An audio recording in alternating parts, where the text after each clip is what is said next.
Hi hello నమస్తే welcome back to our channel VR mini vlogs. ఈ వీడియోలో మనం గుడ్లు ఎండునెత్తళ్ళు కూర ఎలా చేసుకోవాలో చూద్దాం. వాటి కోసం మనం ఒక 3 ఆనియన్స్ తీసుకోవాలి. బాగా పీల్ చేసుకొని పెద్ద పెద్ద ముక్కలుగా కట్ చేసుకొని మిక్సీ జార్లో వేసుకోవాలి. ఛానల్ని చూస్తున్న వాళ్ళు తప్పకుండా సబ్స్క్రైబ్ చేసుకోండి అండ్ అలాగే పక్కనే ఉన్న బెల్ ఐకాన్ క్లిక్ చేసుకోండి. సో మనకి గుడ్లు ఎండునెత్తళ్ళు గ్రేవీ బాగా ఎక్కువ కావాలనుకుంటే ఆ గ్రేవీ కోసం మనం అన్నీ మిక్సీ పట్టుకోవాల్సి ఉంటుంది. ఆనియన్స్, టమాటోస్, పచ్చిమిర్చి అన్నీ మిక్సీ పట్టుకుంటే మనకి గ్రేవీ ఎక్కువ క్వాంటిటీలో వస్తుంది, అలాగే థిక్గా కూడా వస్తుంది.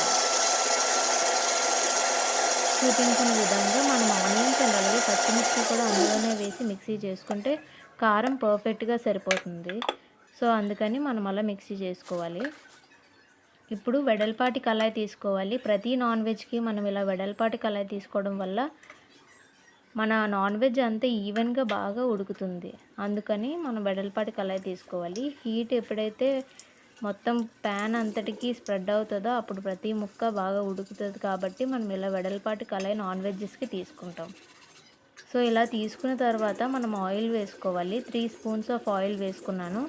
అందులో మనం పచ్చిమిర్చి ఆల్రెడీ మనం ఆనియన్స్లో వేసేసుకున్నాం కాబట్టి ఇక్కడ డైరెక్ట్గా వేయట్లేదు.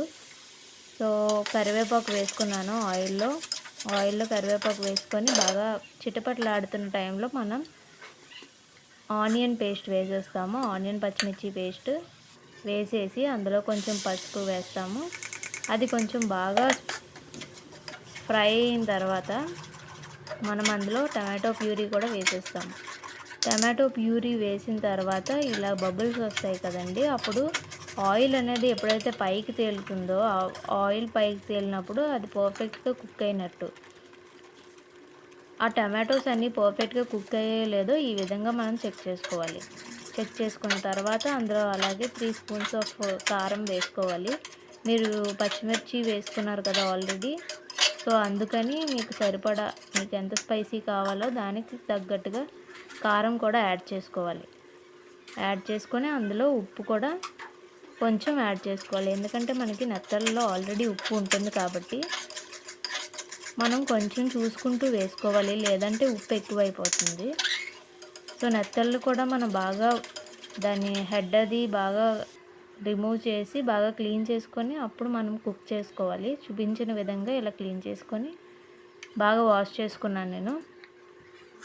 సో వాష్ చేస్తున్నప్పుడు కొంచెం చప్పగా అవుతుంది, ఎందుకంటే కొంచెం సాల్టీ అంతా పోతుంది, సాల్టీ టెక్స్చర్ అంతా పోతుంది. సో అందుకని మనం ఏం చేస్తున్నామంటే ఫ్రై చేసినప్పుడు కొంచెం అంటే కొంచెం చాలా చిటికెడు వేసుకోవాలంటే సాల్ట్ చిటికెడు వేసుకొని కొంచెం బాగా ఫ్రై అయినంత వరకు వేయించుకోవాలి. హై ఫ్లేమ్లో పెట్టకూడదు, లో ఫ్లేమ్లో పెట్టి వేయించుకోవాలి, ఎందుకంటే మాడిపోతాయి కాబట్టి. ఇలా కొంచెం ఫ్రై అవుతున్నప్పుడు మనం కారం వేసుకోవాలి. కారం పసుపు ఎప్పుడైతే వేస్తామో ఆ నెత్తళ్ళకి ఇంకొంచెం టేస్ట్ యాడ్ అవుతుంది. సో అందుకని మనం ఇలా వేసుకోవాలి. అండ్ క్రిస్పీగా వచ్చే వరకు వేయించుకొని అవసరం లేదు, నార్మల్గా వేయించుకుంటే సరిపోతుంది. ఎందుకంటే మనం ఆల్రెడీ గ్రేవీలో వేసేస్తాం కాబట్టి అది క్రిస్పీగా ఉండాల్సిన అవసరం లేదు. మీరు నార్మల్గా తినాలి అనుకుంటే అది డీప్ ఫ్రై చేసుకుంటే క్రిస్పీగా వస్తుంది.